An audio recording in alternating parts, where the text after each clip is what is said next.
साडी नेसताना होणाऱ्या नकळत चुकांमध्ये जर ही शेवटची छोटीशी निरी सुद्धा आपल्या साडीचा लुक खराब करून टाकते। जेव्हा साइड फिटिंगसाठी पिन वापरतो तर ही पिन जर चुकीच्या पद्धतीने लावली तर साइड फिटिंगच काय पण साडीचा लुक सुद्धा खराब होतो आणि आपला प्रॉपर साडीमध्ये शेप दिसत नाही। जेव्हा आपण पदर पिन करत असतो त्यावेळी जर लूज झाली पदराची प्लीट तर काय करावं। नमस्कार, पुन्हा एकदा स्वाती स्टाईल मध्ये मनापासून स्वागत। आज बघूयात दररोजच्या ज्या मलमल साड्या असतात त्यामध्ये आपल्याला नकळत काय चुका होतात। सुरुवातीला आपल्याला पेटीकोट बांधून घ्यायचा आहे। पेटीकोट नेहमीप्रमाणे उजव्या साईडलाच बांधायचा आहे। त्यानंतर ही घेतलेली आहे मी दररोज वापरली जाणारी मलमल सुताची साडी। आता त्यानंतर मी ते गाठ बांधून घेतलेली आहे, कारण या साड्या इतक्या घसरट असतात की आपल्या पायाखालून या सर्व निऱ्या येतात। त्यामुळे आपल्याला अशा पद्धतीने गाठ बांधून घ्यायची जेणेकरून साडी लूज होणार नाही आणि प्रॉपर पेटीकोट मध्ये खोचली जाईल। समोरून आणि पाठीमागून जेवढी आपली उंची आहे त्यानुसार साडी मोजून घ्यायची आणि खोचून घ्यायची। त्यानंतर आता आपण जाणार आहोत पदर करण्यासाठी। आता पदर करताना जर आपण खूप घाईमध्ये असतो आणि अशा वेळेस आपण जर पाठीमागून डायरेक्टली पदर घेतला तर आपला पदर असा फोल्ड होतो आणि आपल्याला लक्षात येत नाही की मानेजवळ येणारी निरी कोणती आणि त्यामध्ये आपला टाइम जातो। त्याऐवजी तुम्हाला अशा पद्धतीने साडी एका ठिकाणी तुमच्या डाव्या कमरेवर खोचून घ्या आणि पाठीमागून साडी रोल करून आणा। साडीची उंची आहे ती तुमच्या गुडघ्याच्या थोडीशी खाली ठेवा।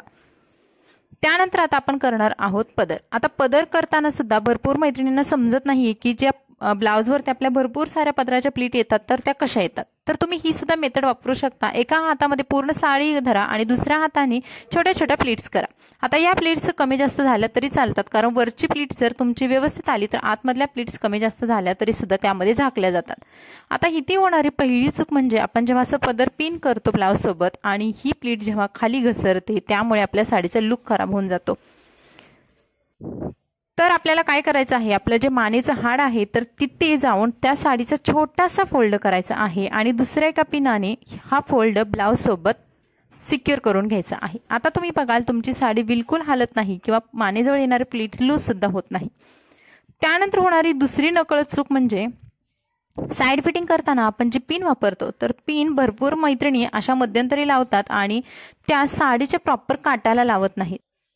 मध्यंतरी पिन लावल्यामुळे साडी जी फोल्ड होते आणि कमरेजवळचा भाग सुद्धा लूज होतो, त्यामुळे आपल्या साडीचा जो शेप आहे तो पूर्ण बदलला जातो।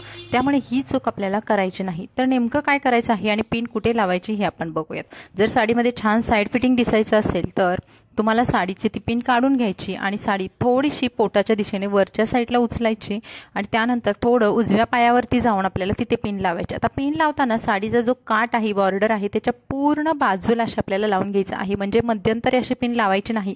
आता व्हिडिओमध्ये दाखवल्याप्रमाणे जर तुम्ही अशा पद्धतीने पिन लावाल तर तुमची साडी कमरेजवळ फोल्ड होत नाही आणि शेप सुद्धा तसाच राहतो। साइड फिटिंग झाल्यानंतर आपण आता निऱ्या करणार आहोत। आता या ज्या सुताच्या साड्या असतात शिफॉन किंवा जॉर्जेट यांच्या निऱ्या करताना आपल्याला जास्त त्रास होत नाही, कारण जसं आपण निऱ्या करू अगदी तशी साडी बसून जाते। साडी थोड्या प्रमाणात सोडायची आणि त्यानंतर आपल्याला निऱ्या करून घ्यायच्या आहेत। आता निऱ्या छोट्या छोट्या करू नका, थोड्याशा मध्यम साईजच्या निऱ्या करा। जास्त निऱ्या झाल्या तर पुन्हा पोटाजवळ जास्त घोळ होतो आणि पोट जास्त दिसू लागतं। बऱ्याचशा मैत्रिणींकडून होणारी ही चूक म्हणजे जेव्हा आपण प्लीट्स करत असतो, निऱ्या करत असतो तर शेवटची ही निरी आहे ती सुद्धा त्या इतर निऱ्यांसारखीच सेम बनवतात आणि खोचून देतात। यामुळे काय होतं की साडीचा उजव्या साईडचा जो भाग आहे तो एक्स्ट्रा उरला जातो आणि तो सुद्धा तिथेच खोचण्याचा प्रयत्न केला गेल्यामुळे तिथे जास्त घोळदार भाग होतो आणि याची प्लीट सुद्धा बनत नाही। त्यामुळे तो साडीमधून विचित्र लुक यायला सुरुवात होते। त्यामुळे आपल्याला हे करायचं नाही। तर नेमकं आपल्याला काय करायचं आहे, हा प्रॉब्लेम कसा सोडवायचा, तर तुम्हाला साडी पूर्ण खोलून घ्यायची नाही, फक्त जी प्लीट आहे, जो एक्स्ट्रा झालेला भाग आहे तो खोलून घ्यायचा आणि त्याच्याबरोबर त्याच्या सोबतचीच आणखी एक प्लीट खोलून घ्यायची आणि ही एक मोठी प्लीट करायची। मोठी प्लीट करताना तुम्हाला डाव्या साईडच्या प्रिन्स लाईन पर्यंत ही मोठी प्लीट करून घ्यायची आणि इतर निऱ्यांसोबत ही प्लीट खोचून द्यायची। त्यामुळे तुमचा साडीमधला एक्स्ट्रा पोर्शन सुद्धा दिसत नाही आणि साडी घोळदार सुद्धा कमरेजवळ दिसत नाही। तर मैत्रिणींनो, या 3 प्रॉब्लेम होते ज्या की मध्ये आपण नकळत हे प्रॉब्लेम केले जातात, आपल्याकडून होतात आणि त्यामुळे साडीचा लुक बदलला जातो। तर हे छोटे छोटे प्रॉब्लेम कसे सॉल्व्ह करायचे आपण आजच्या व्हिडिओमध्ये बघितलं।